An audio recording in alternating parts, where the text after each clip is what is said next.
Qu'est-ce qu'il y a, Larissa?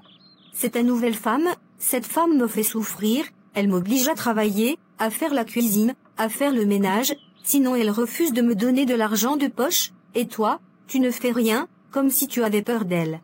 Larissa, combien de fois je dois te dire que ce qu'Émilie te demande de faire, c'est pour ton propre bien?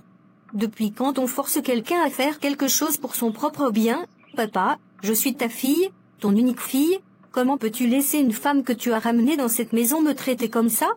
Écoute-moi bien, Émilie est ma femme, elle a toute autorité dans cette maison, ce qu'elle te demande de faire, c'est normal, tu dois apprendre à cuisiner, à faire le ménage, à être responsable, ce sont des choses que toutes les jeunes femmes doivent savoir faire. Mais ce n'est pas à Émilie de m'apprendre ça, ce n'est pas ma mère, elle n'a aucun droit de m'imposer quoi que ce soit. Peut-être qu'elle n'est pas ta mère, mais elle est ma femme, et dans cette maison, c'est elle qui gère tout. Donc maintenant c'est elle la patronne ici, c'est elle qui commande tout, et toi, tu ne fais rien, comme si tu avais peur d'elle. Larissa, arrête avec tes accusations ridicules, je n'ai peur de personne. Alors pourquoi tu la laisses me traiter comme ça? Pourquoi tu ne dis rien quand elle me parle mal, ou qu'elle me menace? Parce que, c'est toi qui as rendu les choses compliquées dans cette maison, si tu l'écoutais et faisais ce qu'elle te demande, il n'y aurait pas de problème.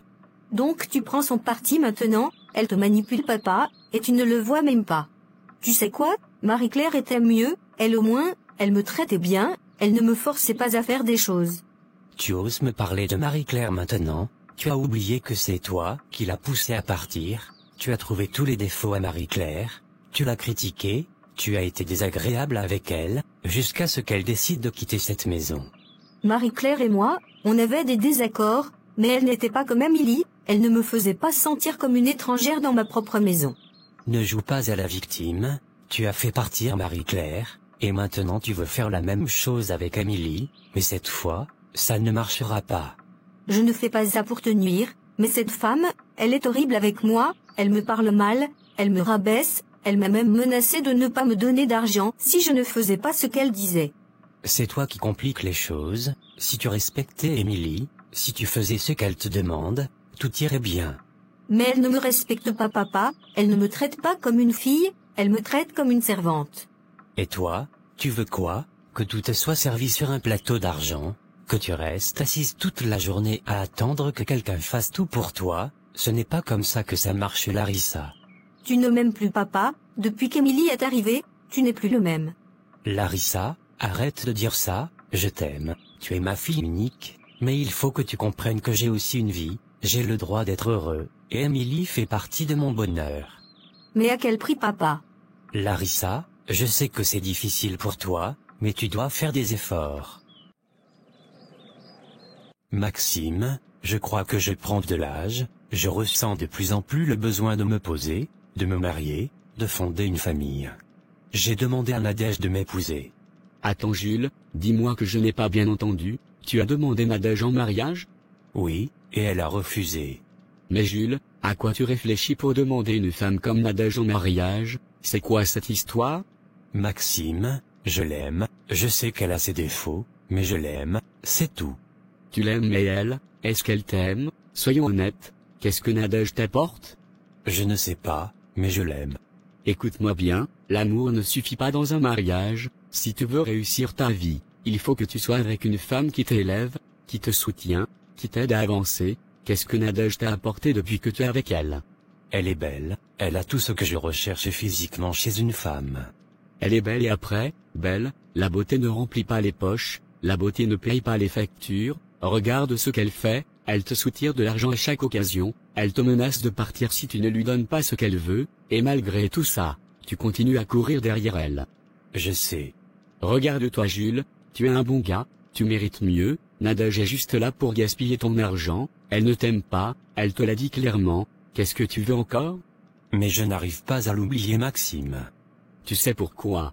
Parce que tu es obsédé par elle, pas parce qu'elle t'apporte quelque chose de positif, mais parce qu'elle sait comment te manipuler. Tu es juste aveuglé par tes émotions, et c'est pour ça que je suis là pour te parler franchement. Et d'ailleurs, pourquoi tu continues à ignorer Priska? Priska, c'est une femme bien, elle t'aime sincèrement, elle est prête à tout pour toi, c'est une femme qui sait se battre, qui sait fructifier de l'argent, qui peut t'aider à bâtir quelque chose de solide. Mais je ne l'aime pas Maxime. L'amour ne naît pas toujours au premier regard, parfois, il vient avec le temps, avec les efforts. Ce que je veux dire, c'est que Priska est une femme qui a du potentiel, avec elle, tu peux avancer, réaliser des choses. Et regarde Nadège, à côté, elle est juste là pour te tirer vers le bas, avec elle, tu n'as rien réalisé jusqu'à présent. Tu sais que je dis la vérité, un homme peut rater sa vie s'il épouse une mauvaise femme, c'est un fait. Alors réfléchis bien, si tu veux réussir, il te faut une femme qui te soutient, pas une femme qui te détruit. Tu as peut-être raison Maxime. Non Jules, j'ai raison. Priska est une femme bien, elle peut t'aider à construire quelque chose de solide. Mais comment je vais lui parler après tout ce qui s'est passé?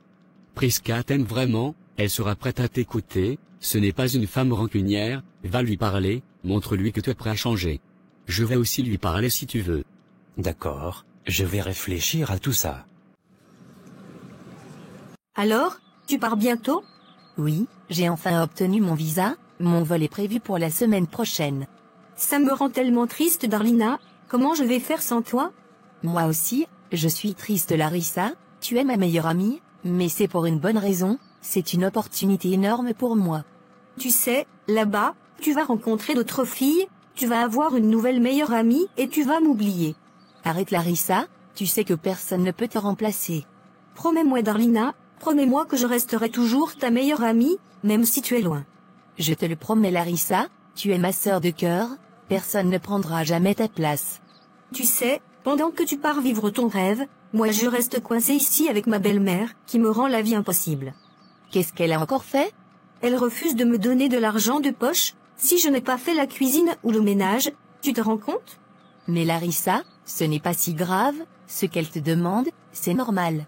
Darlina, je ne suis pas sa servante, elle me traite comme si je devais travailler pour mériter mon propre argent de poche. Mais Larissa, c'est pour ton bien, elle essaie peut-être de t'inculquer des valeurs, de te préparer à la vie. Tu sais, je regrette tellement Marie-Claire. Mais Larissa, c'est toi qui as tout fait pour qu'elle parte. Je sais, j'ai fait une grosse erreur, elle n'était pas si mauvaise, elle ne me forçait jamais à faire tout ça, elle me donnait ce que je voulais sans poser de conditions. Larissa, tu te rends compte que tu chasses toutes les femmes de ton père? Je ne chasse pas toutes les femmes, c'est juste que, je ne sais pas, avec Marie-Claire, ça allait encore mieux. Elle est peut-être juste différente, elle a une approche plus stricte, mais ça ne veut pas dire qu'elle est mauvaise. Et mon père, il ne dit rien, on dirait qu'il a peur d'elle, il lui laisse tout faire, comme si elle avait pris le contrôle de la maison. Peut-être que ton père veut juste l'appeler Larissa, tu sais, ce n'est pas facile pour lui non plus. Mais c'est moi sa fille, il devrait me défendre, pas me laisser souffrir comme ça. Larissa, écoute-moi. Ce que cette femme te demande, ce n'est pas une souffrance, c'est une éducation, faire la cuisine, le ménage, ce sont des choses que tu devras faire un jour, que tu le veuilles ou non. Regarde Larissa, moi aussi, on a une servante à la maison, mais ça ne m'empêche pas de faire la cuisine ou de ranger ma chambre, ce sont des compétences de base que toute femme doit avoir. Pourquoi? Parce qu'on est des femmes? Non, parce qu'on est des adultes, et en Afrique, on ne peut pas se permettre d'être paresseux. Si demain tout te marie, tu feras quoi? Tu crois que ton mari va accepter que tu ne saches rien faire? Et tu sais quoi? Peut-être que cette femme n'est pas si méchante que tu le penses, et c'est juste de lui parler, de la comprendre. J'ai compris Darlina. Je vais te laisser, je dois aller faire des courses. Merci beaucoup Darlina, j'espère qu'on se verra avant ton départ. Bien sûr qu'on se verra. Enfin, Darlina est partie, tu n'imagines pas combien cela me soulage. C'est vrai qu'avec son départ, tout sera plus calme.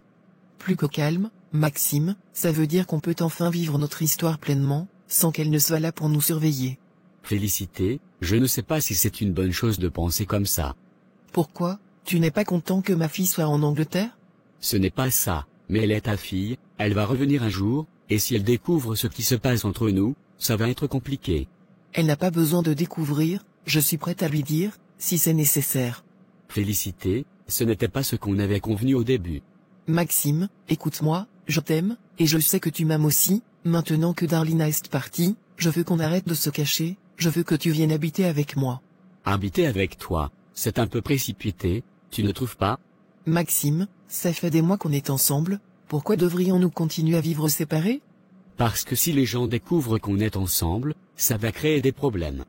Quel gens Maxime, je m'en fiche de ce que les gens pensent, ce qui compte, c'est toi et moi. Je comprends ce que tu ressens, mais pense à ta réputation, tu es une femme influente, respectée, si les gens apprennent que tu sors avec l'ex-fiancé de ta fille, ça pourrait tout gâcher. Et toi, tu penses à quoi, à ma réputation ou à Darlina? À nous deux, je pense à nous deux. Parce que moi, j'ai l'impression que tu hésites encore. Ce n'est pas une question d'hésitation, c'est juste que j'ai besoin de temps pour réfléchir. Très bien Maxime, je te donne 3 jours. 3 jours pour quoi? Pour prendre ta décision, soit tu viens habiter avec moi, soit... Soit quoi? Soit je mets fin à tout ça, et crois-moi, tu n'aimeras pas les conséquences. Félicité, pourquoi tu fais ça? Pourquoi tu me mets autant de pression? Parce que je veux être avec toi, je ne veux plus me cacher, je ne veux plus être dans l'ombre, je mérite mieux, Maxime. Je comprends ce que tu ressens, mais ce n'est pas facile pour moi, donne-moi un peu plus de temps. Non Maxime, 3 jours, pas un jour de plus. Tu sais que je tiens à toi, mais si on précipite les choses, ça pourrait tout gâcher. Alors, prends ta décision, moi, je suis prête à aller de l'avant. Maxime, je t'ai donné beaucoup, je t'ai fait confiance, je t'ai ouvert mon cœur, je t'ai donné une position dans mon entreprise, je ne veux pas perdre tout ça. Je sais, et je te remercie pour tout, mais ce que tu me demandes, ce n'est pas une décision facile à prendre. Rien n'est facile dans la vie, mais parfois, il faut choisir ce qu'on veut vraiment. Moi, je t'ai choisi. Je vais y réfléchir.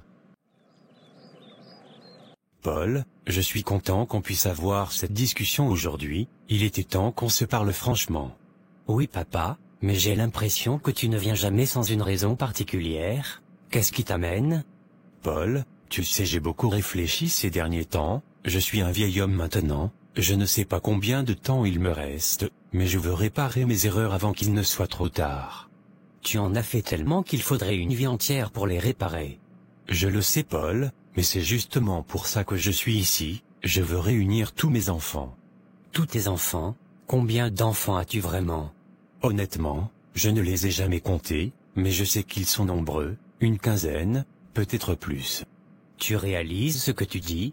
Tu as 15 enfants, et tu ne sais même pas qui ils sont? C'est pour ça que je veux les réunir, je veux qu'ils se connaissent, qu'ils sachent qu'ils ne sont pas seuls, je veux demander pardon à chacun d'entre eux. Tu sais ce que ça fait de grandir en entendant des rumeurs sur toi, des femmes qui venaient à la maison pour se plaindre, des enfants qui te cherchaient désespérément, tu sais ce que ça a fait à maman. Je sais, j'ai fait souffrir votre mère. Tu l'as détruite, maman était une femme forte, mais elle a souffert à cause de toi, tes infidélités, tes mensonges, elle ne méritait pas ça. Je sais, et je le regrette, mais ta mère, elle m'avait posé un ultimatum. Un ultimatum, de quel genre? Elle m'avait dit que si je ramenais une autre femme dans ma vie, elle allait me faire payer sa chair, elle menaçait de tout détruire, y compris notre famille. Donc pour éviter ces menaces, tu as préféré abandonner tes autres enfants. Ce n'est pas une justification, c'est une explication, j'avais peur, peur de perdre ma famille, peur de perdre tout ce que j'avais construit. Mais aujourd'hui, je veux changer ça, je veux que tout le monde se réunisse, que mes enfants sachent qu'ils ont un père, même si je n'ai pas été à la hauteur. Tu penses vraiment que ça suffira, que leur dire désolé effacera toutes ces années? Non, je sais que ça ne suffira pas, mais c'est un début, je veux au moins essayer. C'est une bonne idée père, mais sache que beaucoup d'entre eux ne t'accueilleront pas à bras ouverts. Je suis prêt à affronter leur colère.